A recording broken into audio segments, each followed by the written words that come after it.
If you're stuck in your room and it's getting colder outside, and if you feel lonely or unmotivated, why not try journaling? So here's me rambling on why you should journal and how I journal for 10 minutes straight. Let's dive into it. I have been journaling since 2020, and these are all of the notebooks that I've filled yet. So I think I have been pretty successful at making it a habit. I think journaling is the best way to talk to somebody else while in reality you're just talking to yourself. And I can't tell you how much journaling has healed me throughout my life. I started journaling back in grade 8 and I have not stopped since.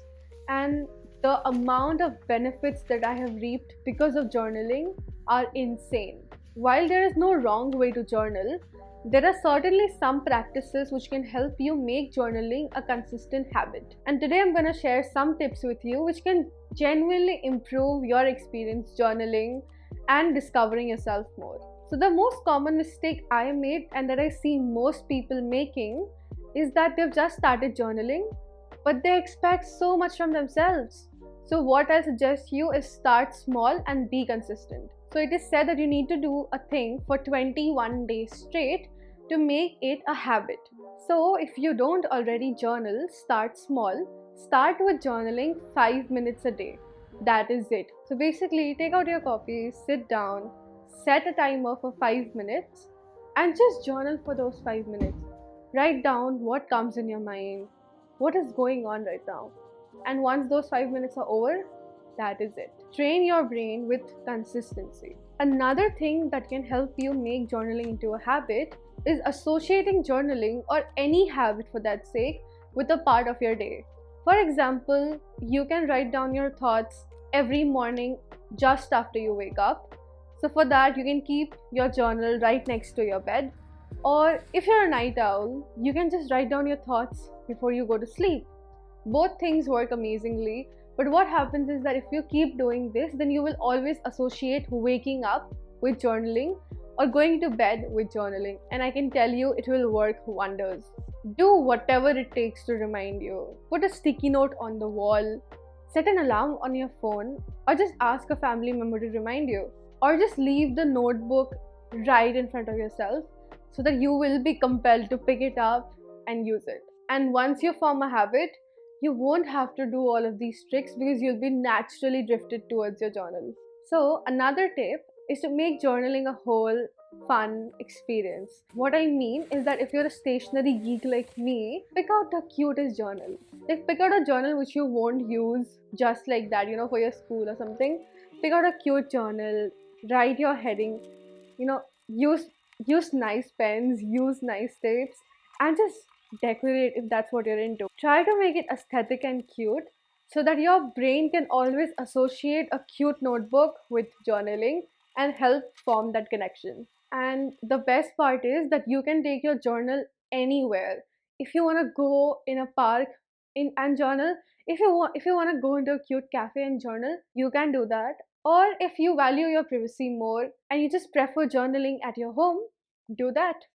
So, the biggest mistake which I did and I see others doing is starting with crazy high expectations. Instead, try to make it a habit and start with low expectations. Please don't aim for perfection, just work your way up. Like, initially, I know you're gonna have a lot of enthusiasm, a lot of motivation, and use that motivation to form a habit. Don't exhaust all of that by overdoing something. Rather, conserve it and form a ritual. So, another huge myth associated with journaling is that you have to write down every single thing that happens in your life. And let me bust it for you right away. That's shit. You don't have to do it. You just gotta write what you want to write. If an experience happened in your life which was of significance, but if you don't want to deal with it right away, if you don't want to overwhelm yourself with all of those emotions, it's okay. You don't have to write about it right now.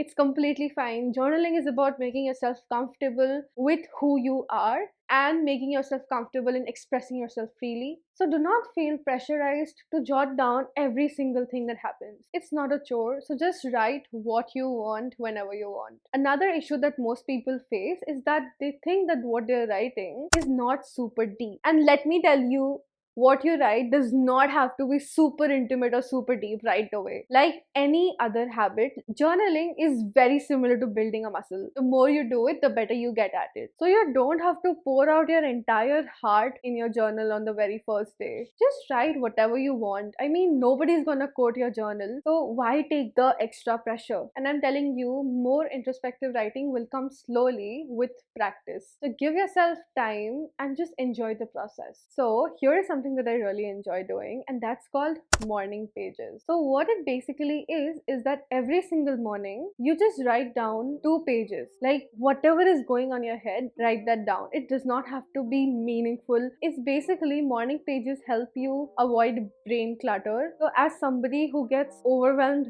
very quickly, I always prefer dumping everything down in my morning pages so that it's much easier for me to process everything that's going around me. It's much easier for me to keep grounded and in touch with my emotions. Going back to making it an experience, try to set a cute mood. What I mean is that light a cute candle, spray some perfume if that's what you like, and just make an experience out of it. So if you're not able to come up with what to write, I would suggest that you add structure or list to your journal. What I mean is that write out some lists. So the first prompt that I like to journal about in the morning is 3 things that I'm looking forward for, and another prompt is what are 3 good decisions that I can make today. And if you're journaling at night, you can write about what were my 3 wins today, and also what 3 things am I grateful for. Using prompts like these can help you focus on your goal, and it can also help you get into more retrospective writing. And the thing is, if you keep doing this continuously, you will achieve your goal because you're writing about it, and writing about it will convince your brain to implement it. I personally think that writing about what I want, that is basically manifesting, has helped me so much in doing so many things. So I think that is something that you should definitely check out. Now, if you're somebody like me and you journal quite a lot, then I would recommend you to make 2 diaries. So one is basically a special occasions diary, and it's pretty straightforward. So you just write about the special events that happened. By special, it does not have to be just happy, but like key moments that are happening. So you can write about those things in that diary. And the other diary can be like your morning pages diary or something like that. And in the everyday diary or the morning pages diary, you can basically ramble. And making this distinction can really help you in how you're expressing yourself and capturing moments better. So another thing which I would recommend you to do is to write a letter to somebody. So this letter can either be to somebody else, like a parent or a friend or anyone, or this letter can be to your past self or to your future self. So I wrote a letter to my 16-year-old self when I was 14, and I read it on my birthday. And it was the sweetest thing ever. Like just listening to my 14-year-old self talk about things that I want to do. It was so fun. So I would request you to write a letter to your future self. I think it's the best thing. It's the best feeling ever. So here's the last thing, and that is to make a journaling jar. So in a journaling jar, you can put down all these different prompts that you like, and it can basically help you write about different topics. So put a list of all the topics that you want to maybe journal about that are interesting, and you can find loads of these on the internet. So I want to embark on a challenge where I'm journaling every single day in January using these prompts. And if you want to follow along, there's a link in the description with 30 prompts that you can follow along. So if I were you, I would print out the form, cut it, make a journaling jar, and just enjoy the experience. So these were just some practices which have helped me become a better version of myself, understand myself more. And if you have any other tip for me, please leave it in the comments below. I would love to read it. And yeah, I hope you liked today's video. Feel free to share some feedback with me in the description. And if you do decide to follow along the journey, let me know. I'll see you in the next one. Bye-bye. Make sure to click the subscribe button below. Welcome to a teen's guide to creating impact.